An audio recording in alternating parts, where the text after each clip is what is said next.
First question, in an interview, you mentioned that, of course, with the upcoming change in immigration policies, according to Mr. Trump, I know there's going to be a big push to locate, collect, and try to deport those who are living in the country undocumented. And you recently also said that you wanted to use local agencies to sort of carry out some of those efforts. Would you be willing to talk about who you spoke with locally, what sheriff that was, and what efforts, what is it going to take? What are the cogs in that wheel that it's going to take to make that happen?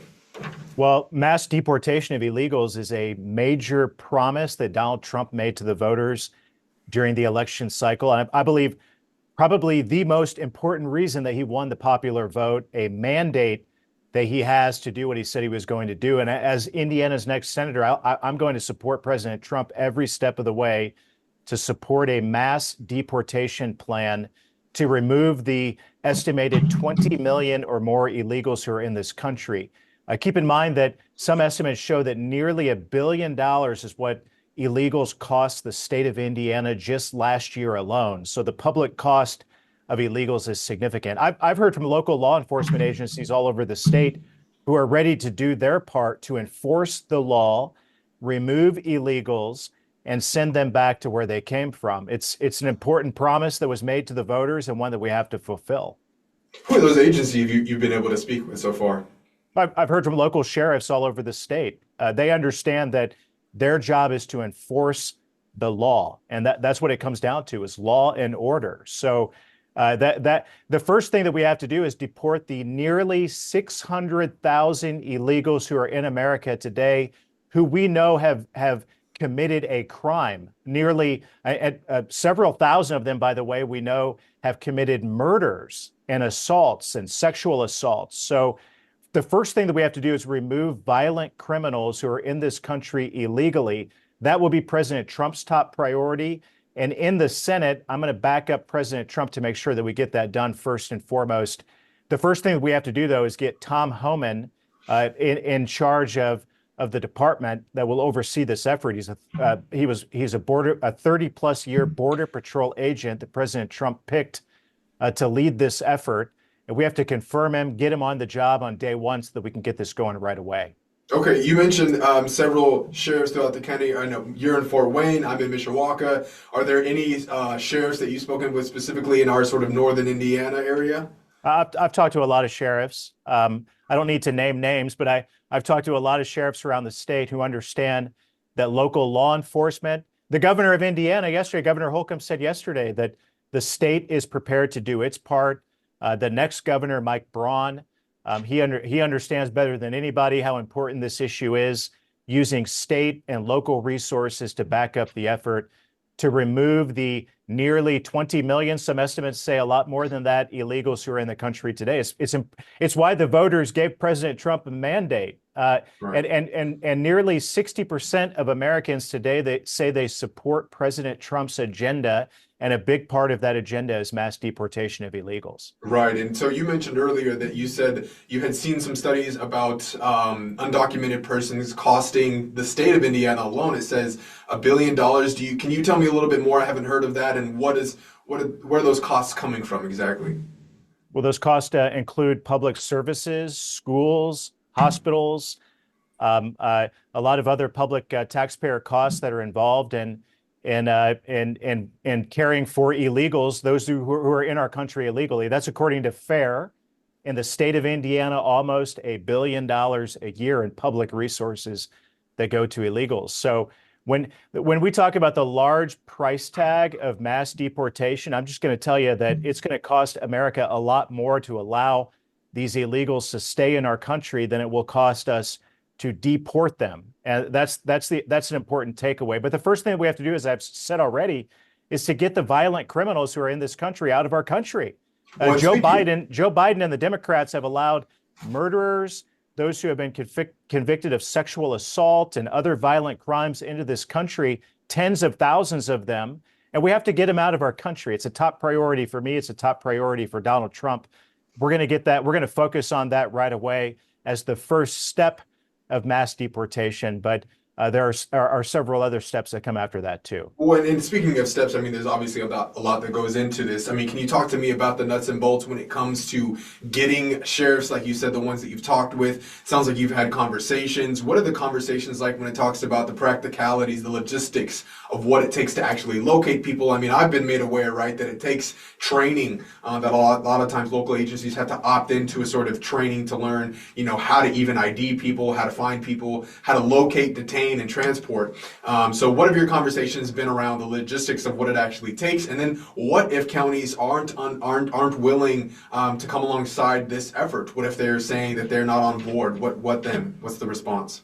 Well, it's a felony to harbor an illegal immigrant in this country. So this is really simple. Just enforce the laws. And Hoosier law enforcement agencies and officials know that over the last 4 years, we haven't been enforcing the law when it comes to those who are in our country illegally. So when it comes to Indiana, we're ready to do our part. And I know I've had a lot of conversations with law enforcement agencies and officials around Indiana who understand that this is important to our state. It's important to our country. It's a top priority of Donald Trump. It's a top priority for me when I'm in the United States Senate starting on January 3rd to back President Trump up, to deport those who are in our country illegally, and to start with those who are violent criminals. This is a public safety issue for our country. We have to get it done. It's a promise that we've made to the voters, and it's one of the big reasons why Donald Trump won the popular vote. And so are you saying, just to clarify, that if a county isn't willing to sort of be on board as a hands-on part of collecting and rounding up and deporting, that they would themselves be committing a felony? It's a felony to harbor an illegal immigrant. So this all goes back to the rule of law, of enforcing the law. And with Joe Biden in the White House and Democrats in charge over the last 4 years, we've seen a lot of people not enforce the law. So on Donald Trump's watch, we will enforce the law. And that's what mass deportation is all about, is getting those who are in our country illegally out of our country, costing our country a great deal, taking jobs away from American workers, bringing illegal drugs into our country. At this point in Indiana, it's hard to find anybody that doesn't know someone who's been affected by a fentanyl overdose because of the fentanyl flooding into our country on Joe Biden's watch with a wide open border, and then the violent crime that comes with it. So we can argue back and forth about this, but at the end of the day, the voters spoke loud and clear a few weeks ago on Election Day. They support mass deportation of illegals. It's Donald Trump's top priority. It's my top priority. I'm sure that Governor Mike Braun, I can't speak for him, but I know this is very important to him. And it's important to a lot of local law enforcement agencies around this state too. It's going to be a big effort, might be a price tag involved, but the price of not doing what we have to do will be far greater for this state and country if we sit back and do nothing. Right. I want to switch over a little bit to Mr. Trump's cabinet choices as of recently. I'm wondering your view. Are there any nominees that Mr. Trump has made that you don't agree with? Are you on board with every pick that has been made so far? I don't know, Pete Hegseth recently. There's been some news. I'm wondering what your thoughts are on all of the president-elect's picks up to this point. I support President Trump's cabinet choices. To back him up to do what he has to do to shake up this country and get our country, to shake up Washington and get this country on track. So, and it's something that as Indiana's next senator, we have to immediately confirm all of these choices to get them in place to do the job that they have to do. Pete Hegseth at the Department of Defense to get wokeness out of our military, get our military back focused on lethality and training to fight and win wars is a great example of the type of choice that the strong choices that Donald Trump is making to do what he said he was going to do on the campaign trail. So this is what we'll be focused on in the Senate. As soon as I'm sworn in on January 3rd, we will immediately go into confirmation hearings and then confirm these choices. Donald Trump gets inaugurated on January 20th, and that's when we can begin to vote on the Senate floor to confirm these choices. Donald Trump has put together a diverse and strong cabinet to back him up to do the job that he has to do. And I support Donald Trump 110% to get these choices confirmed as fast as we can. When I'm speaking as fast as you can, I know that Mr. Trump has called for recess appointments to sort of expedite that process. Are you on board with that? And how does that factor into how you think about checks and balances when it comes to giving Mr. Trump that much executive power? Hey, once again, I've said it before, Donald Trump won with a mandate. He won the popular vote. The voters in this country rejected the Democrats and the Biden Harris administration over the last 4 years and what they've done to this country in a very big way. So his choices are the choices that the voters expect us to confirm. I don't think we have to do recess appointments. We have 53 Republicans in the United States Senate.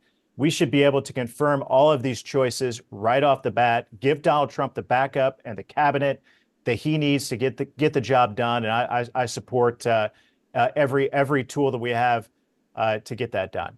And so have you had conversations with other congressmen who are along the same lines as of your thinking in terms of just not even needing recess appointments? Yeah, I mean, I'm talking to Republican senators every single day. We're ready to go. We support Donald Trump's picks. All of Donald Trump's cabinet choices are going to get confirmed. We have 53 Republican senators, so it's important that we do what we have to do to we ramp up. I get sworn in on January 3rd. We have the confirmation hearings, then we have the votes on the floor of the Senate starting on January 20th. As soon as Donald Trump raises his right hand on the Capitol steps, takes the oath of office, becomes the president of the United States again, he's going to go back to the White House and sign executive orders to secure the border and to do the important things that he can do through an executive order. And I'm going to go into committee hearings and start to confirm the important cabinet choices that Donald Trump has made. So we have a lot of work to do. We don't have a lot of time to do it. The voters and the American people are counting on us to get the job done, and that's what I'm focused on doing. Okay, given Mr. Trump's recent, obviously there's a large platform in trying to put tariffs not only on Chinese imports, but also increasing those globally and even to our neighbors over in Canada, and especially with recent statements from Canada talking about energy and drawing that back. How do what's your message to Hoosiers at home who depend on that and sustainable pricing and sustainable economy? What do you say in regards to the tariff propositions from Mr. Trump? Donald Trump's going to put American workers first ahead of the interest of foreign workers in foreign countries, just like he did for 4 years when he was president before. We've seen this before. It's effective. It works. Justin Trudeau came hat in hand to Mar-a-Lago to talk to President Trump about tariffs and what Canada can do to secure the Canadian border and stop stealing jobs and taking advantage of the United States and trade deals that we've had in place before. The president of Mexico has called President Trump and said, we're ready to get more serious about securing the border. And that's what President Trump is threatening. We will put tariffs on Mexico if you continue to flood America with drugs and illegals. And just the threat of those tariffs brought Mexico to the table. It makes you wonder, why didn't Joe Biden ever do that? Why did the weak-kneed Democrats who were in charge of this country over the last 4 years not threaten Mexico for killing Americans, flooding our country with fentanyl, the leading cause of death of Americans my age, of military eligible age, of working age in this country, coming from Mexico into this country? Why didn't Joe Biden ever do anything about it? Donald Trump's not even president yet, and he's doing something about it, and it's working. So I support President Trump's tariff agenda on countries who take advantage of America. They were successful when he was president before. They're going to be successful again. Okay, doubling back to the idea of recess appointments, I know that a lot of times, a few times you mentioned that there might not even be the need for recess appointments. And so I'm wondering why you think Mr. Trump would call for that if there seems to be sort of unanimous consent to the picks that he's made so far. President Trump has been through this before. When he was president before, he learned a lot of lessons. He was working with weak, squishy Republicans the first time around, and this time around, he knows he has strong Republicans with a backbone like me who's going to have his back and do what it takes to get this country back on track. And I'm just saying, President Trump supports recess appointments, and I'm saying that's an option on the table. But I don't think we need to do recess appointments. We have 53 Republican senators in the United States Senate. We should be able to confirm each and every one of Donald Trump's choices. He has a mandate. He's putting together a diverse and strong cabinet. And if the United States Senate does his job, then we'll immediately go into these confirmation hearings and confirm his nominees. I think we can do that without recess appointments. And I think you hit into this earlier. You mentioned that the price tag when it comes to actually deporting people who are here undocumented is worth it no matter that price tag, it sounds like. Are you at all concerned about their contributions to the state economy when it comes to losing some of those workers and some of those people who are even paying into a lot of times Social Security benefits that they don't even reap? If you're in America illegally, you should go back to where you came from. If not, the Trump administration, with the backup of a lot of others, are going to deport those who are here illegally. So the cost of not doing anything is so severe and consequential for our country, dangerous for our country. We have to do something. And shame on Joe Biden and the Democrats the last 4 years for flooding this country with well over 10 million illegals, bigger than the population of the whole state of Indiana, the crime and the drugs that have come with it. Frankly, we should send a bill to Joe and Hunter Biden to make them pay for part of it. It's shameful what the Bidens and the Biden administration has done to this country. And if we don't do anything about it, then I'm telling you the estimates of the hundreds of billions of dollars of public cost every year that it would take to sustain this level of illegals in our country will cost far more than anything than a mass deportation plan will cost. So this is important. It's a priority. We've already talked a great deal about it, but it's one of my top priorities. It's Donald Trump's top priority. We have to get it done. America's counting on us to do it. Well, so, Congressman, that's the extent of my questioning. Thanks so much for spending some time with me today. I appreciate you, and I'm hoping you have a great day. Thank you. You too. Take care. Thanks for watching. Here's another story you may like, and subscribe to the WSBT 22 YouTube channel.